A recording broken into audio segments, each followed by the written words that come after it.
Okay, welcome back. So today we're going to be doing a demonstration of electrical project number 11.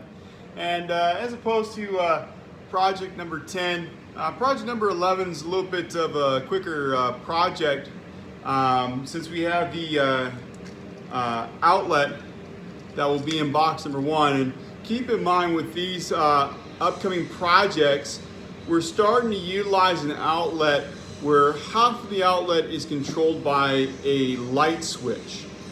So this light switch, in addition to controlling our lamp holder, will control half of this outlet. And just to kind of review with you what that outlet looks like here, and also make things easier for students, is that I would label, for one, these outlets with an H, meaning half hot.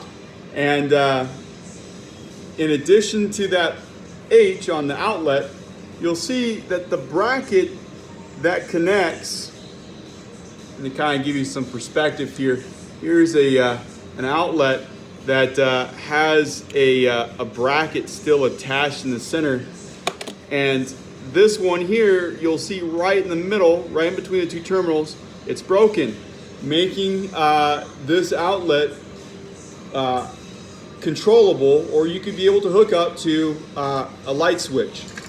What scenario would you encounter something like that? I like to think of maybe someone in a living room would like to have a big lamp right next to their sofa, so that way they could be able to read in the evening. Nice little projects. That way they could be able to flip on a light switch and have their lamp come on in the living room. That'd be a scenario where you could be able to see that. But in some cases, that one outlet, yeah, you could have it be able to control by a light switch. But then the other half of this outlet would have constant energy, 100% power all the time, not being controlled by the light switch. Now, for this case here, I would have my power coming in directly right into my outlet. Another wire that's a power coming in that goes directly over to my light switch in box number 2. From box number 2, I'd have that power going over to my lamp holder in this case.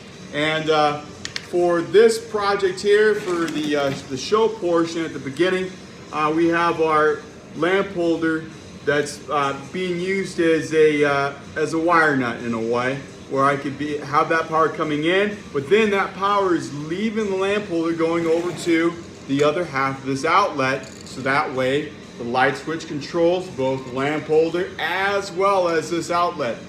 But in my hands-on demonstration today, what I'll be showing you is how you go about having what if it's a situation where this lamp holder does not have a kind of a dual terminal. What if it has only one single terminal and you have to have a jump wire instead? So what do you do if ever you have that sort of scenario? So we're going to pretend that our lamp holder here does not have that dual terminal, instead only has the one single terminal, so I have to utilize a jump wire. Okay, so you'll get to see that in today's scenario with an outlet in box number 1, a light switch in box number 2, and a lamp holder in box number 3 with project number 11. So how do we get there?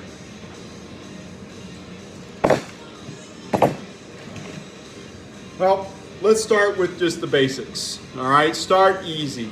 Start with only the hot wires to begin with. We're going to start with our first appliance being in box number 1, that is our outlet. And right away, we have our little jump wire that's tied into our power that's coming in. A little red wire, tiny little jump wire that will be hooked up immediately to our outlet. Make sure that you're using your hot terminals, the gold terminals, and have those pigtails pointed clockwise.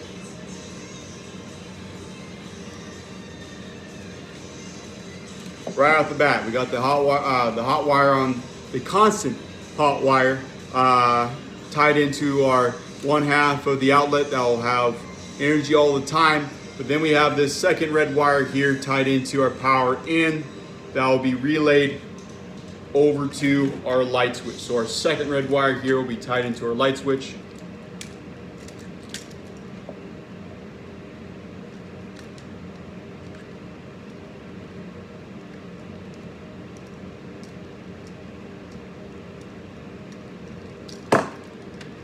And then from the light switch, we'll hook up. Try to keep things consistent here, just that way it's not as confusing. For those of you that are looking to do your wiring, make it easier for yourselves. That way you know what wire goes to which appliance, where did it come from, and not crossing up the different colors. I keep it consistent. I got a red wire that's going into my light switch. I'll have a red wire going from my light switch over to my lamp holder. So here we have a red wire coming in. We'll tie in our red wire to our little jump wire here, but also keep in mind you have the other half of your outlet that's controlled by the light. And for this case here, in order to get that power back over to our outlet that would be controlled by a light switch, we're going to use this black wire here, and we will tie in your red wire and a little jump wire to the lamp holder. We'll have all three of those wires tied in together.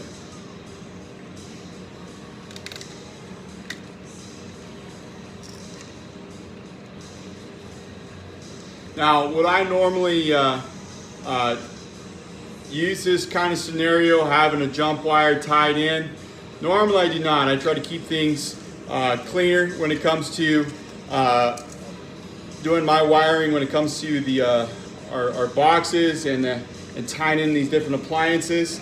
Cleaner the better. The fewer wire nets that you have, the cleaner the setup is when it comes to wiring your appliances together. And normally a little jump wire tends to kind of muddy things up, makes it a little bit crowded, a lot of traffic within that little junction box. So I don't like having a little wire. If I have an appliance that has the dual terminals, makes it a lot easier for me, makes it a lot cleaner. Okay, so from there I got my black wire tied into my lamp holder, which is controlled by the switch.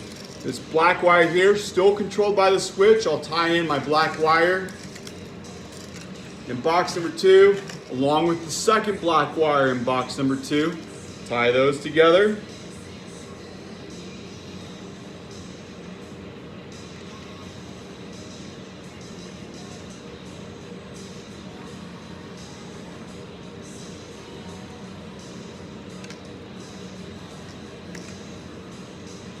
Okay, so I got my black wire in box number 2. From box number 2, my black wire leads me back over to box number 1.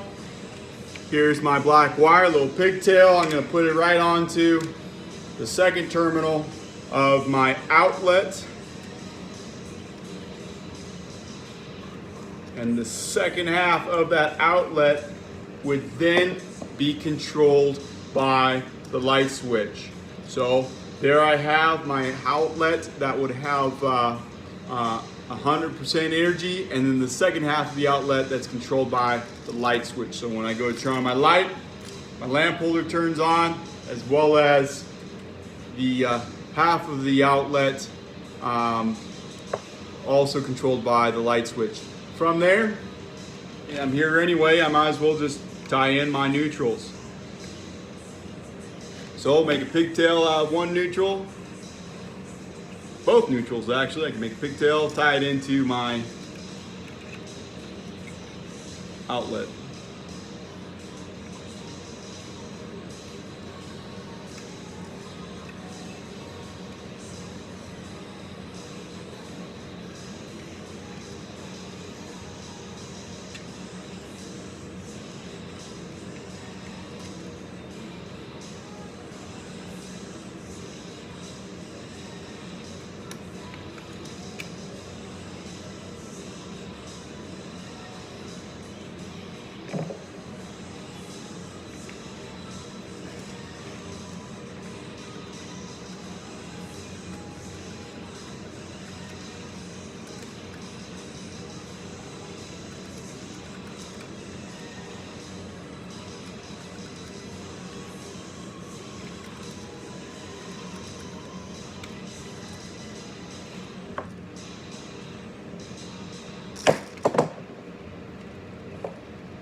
So that's the neutral that's coming from the rest of the boxes. The second neutral that I'm tying in right now. This is the neutral that leads back over to my power in.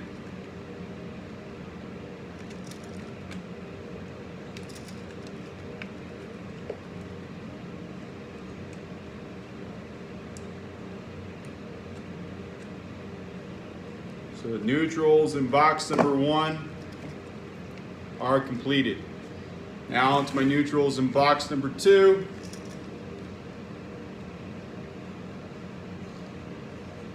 I do not have neutral terminals to tie in with box number 2 and my light switch. So I would just tie in these two neutrals together by a wire nut.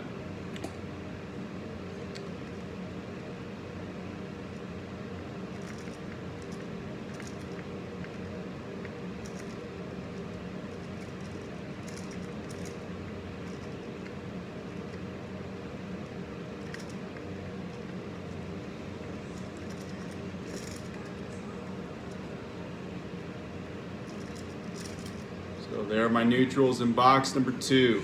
Now finally, just tying in this neutral here. No double neutrals in box number 3. I'm just connecting my neutral to the lamp holder.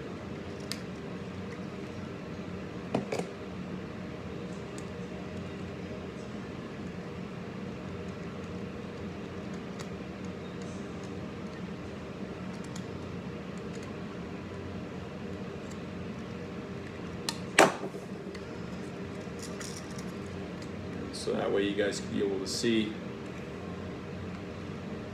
my lamp holder in box number 3, the power that comes in. I have both the hot wire, that's my energy coming from the light switch in order to control the light, the black wire that leads all the way back over to my outlet in box number 1.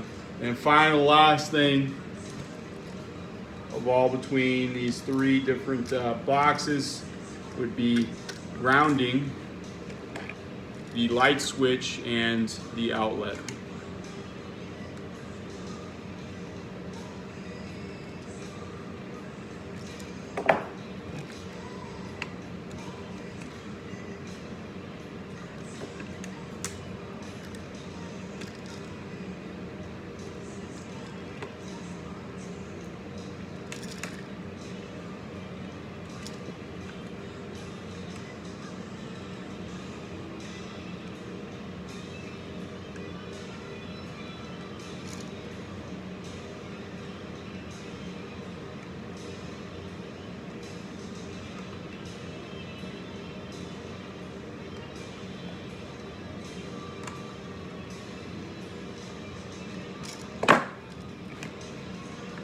And there is my grounded outlet. Outlet's grounded, my neutrals are all together. My ground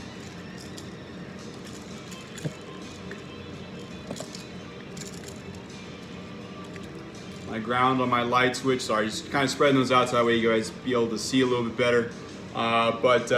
Neutrals, ground, neutrals, no ground on the appliance in box number 3. And then my wiring for my light switch. Keep in mind, this is the black wire that leads over to the second half of this outlet here. My power in, the constant energy going over to one half the outlet, the second half the outlet that's controlled by a light switch. So that would conclude our project number 11.